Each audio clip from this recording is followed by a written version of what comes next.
Welcome back to another edition of How Quickly Can I Skip Past This Next Video. This one is called He Was Right.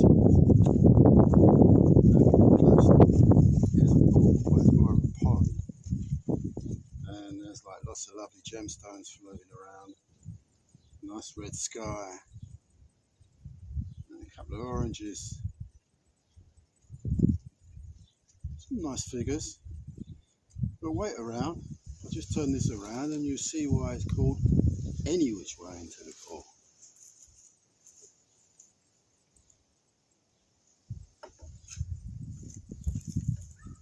So I think you'll agree with me. It's a little bit more exciting. Obviously there's the pond still. And there we have a beautiful figure. It's a lot more enticing than the other way around. I quite like this one. Hope you enjoy it too. We'll see you again soon. Ciao, ciao.